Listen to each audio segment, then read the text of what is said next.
এদেশে নতুন এক সূর্যোদয় হবে, স্পষ্ট ঘোষণা করতে চাই। আর যদি একটা গুলি চলে, হেফাজতে ইসলাম বাংলাদেশ ঘরে বসে থাকতে পারবে না। আমার সন্তানের লাশ নিয়ে আমরা কবরস্থানের দিকে যাব না।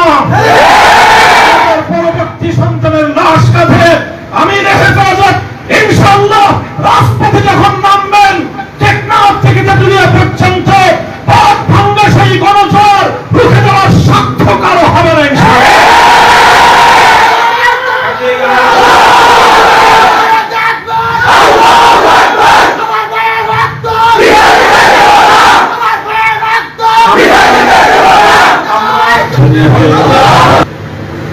আল্লাহ কোরআন এসেছে দুনিয়াতে, হযরত মুহাম্মদ রাসূলুল্লাহ সাল্লাল্লাহু আলাইহি ওয়াসাল্লাম এসেছেন, সমস্ত নবীগণকে আল্লাহ পাঠিয়েছেন মৌলিক একটা উদ্দেশ্যে, পৃথিবী বৈষম্যহীন এক সমাজ গড়তে। কাজে আজকে বৈষম্যের বিরুদ্ধে যে ছাত্ররা মাঠে নেমে এসেছে, যে ছাত্র জনতা, আমি মনে করি এটা আল্লাহ পাক রব্বুল আলামিনের সেই ঐতিহাসিক নির্দেশনা বাস্তবায়নের একটি পদক্ষেপ।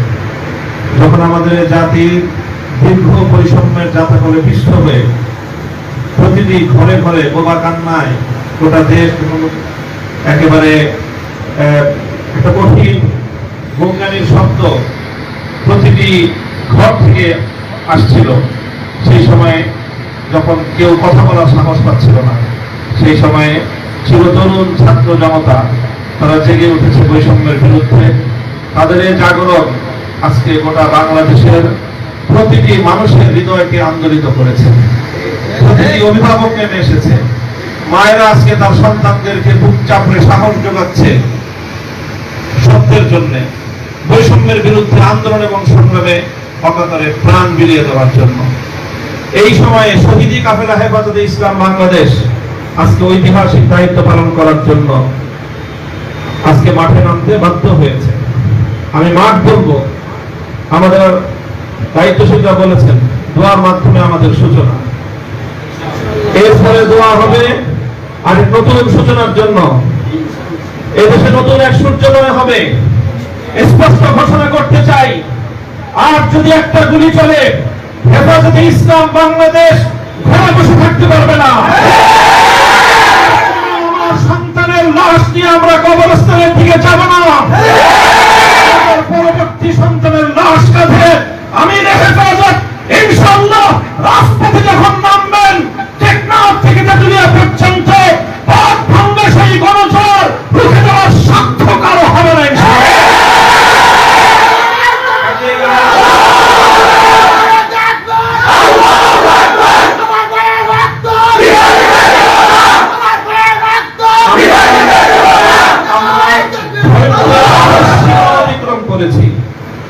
পরিস্থিতি এভাবেই যদি চলতে থাকে, আর যদি আমাদের দেশের জনগণের নিরাপত্তার দায়িত্বে নিয়োজিত আইন শৃঙ্খলা রক্ষাকারী বাহিনী বুলেট যদি আর বন্দুকের নল থেকে আরেকটি বুলেট ছুড়ে, তাহলে বাংলাদেশের পরবর্তী কোনো অভ্যুত্থান অবশ্যম্ভাবী হবে।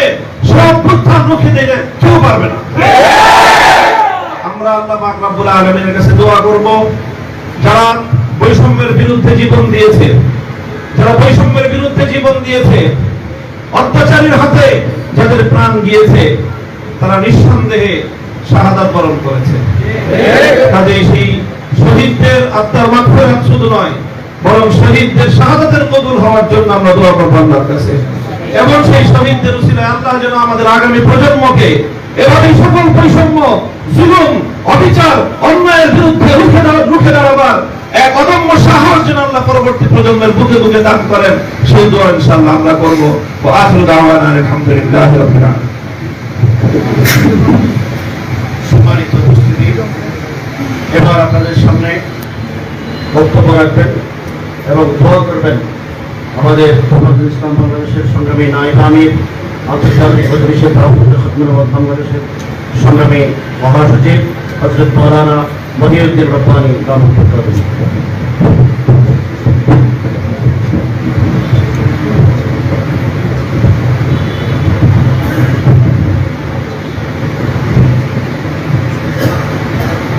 বিসমিল্লাহির রহমানির রহিম।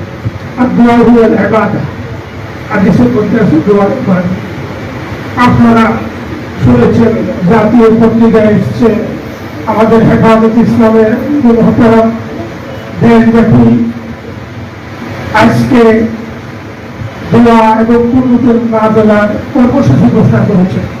তারই অংশ হিসাবে কেন্দ্রীয়ভাবে আমাদের কেন্দ্রীয় কার্যালয়ে ঢাকার খিলগাঁও মাদ্রাসা, তো এই কেন্দ্রীয়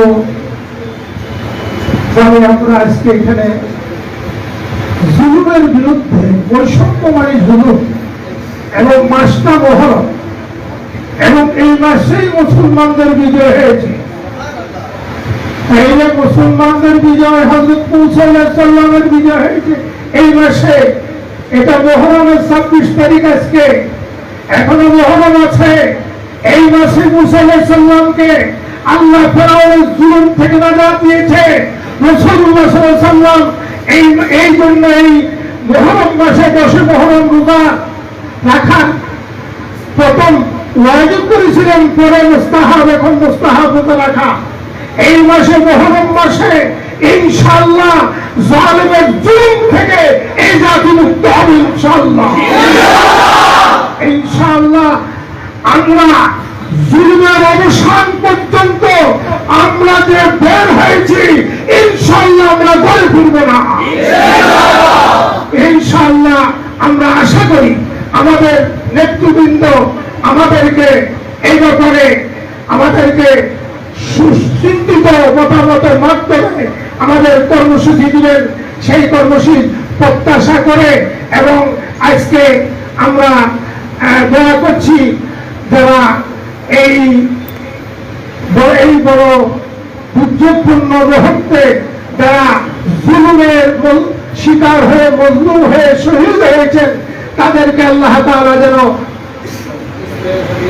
ও আমার ইসমাইল হানিয়া আমাদের নেতা, তার জন্য তিনি শাহাদাত বরণ করেছেন, শুনেছেন।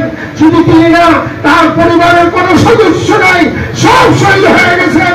আজকে সবচেয়ে বড় মজলুম অবস্থায় আছে ফিলিস্তিনের ভাইয়েরা। আজকে পৃথিবীর যেখানে তাকাই সেখানে মজলুম তারা মুসলমান। বাংলাদেশে যদি দেখি আজকে মুসলিম ইসলাম এবং ইসলামী শক্তি, আর আমরা যদি দেখি সবচেয়ে বেশি জুলুমের শিকার হয়েছে এবার ইসলামের নেতৃবৃন্দ। যেখানে দেখি আজকে জুলুমের শিকার মজলুম মুসলমান। কেন? আল্লাহ তাআলার কাছে আজকে তাই আমরা দোয়া করব। আসর থেকে মাগরিব পর্যন্ত ওলামায়ে কেরাম বলেন এখানে দোয়া কবুল হওয়ার সময়।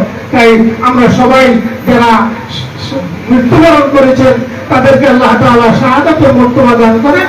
আর যারা অসুস্থ অবস্থা হাসপাতালে নিজের জীবন নিয়ে তারা করুণ অবস্থায় দিন যাপন করছেন, আল্লাহ তাআলা যেন তাদেরকে শেফায়ে আজলা গায়েবা নসিব করে।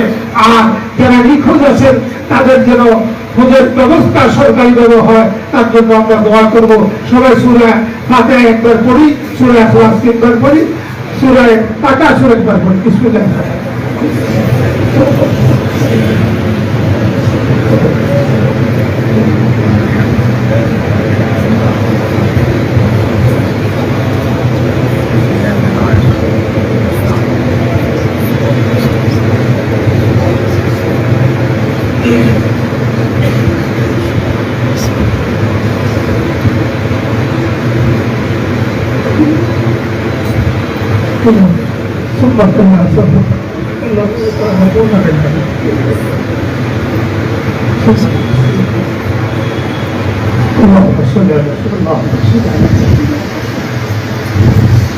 الحمد لله رب العالمين والصلاة والسلام على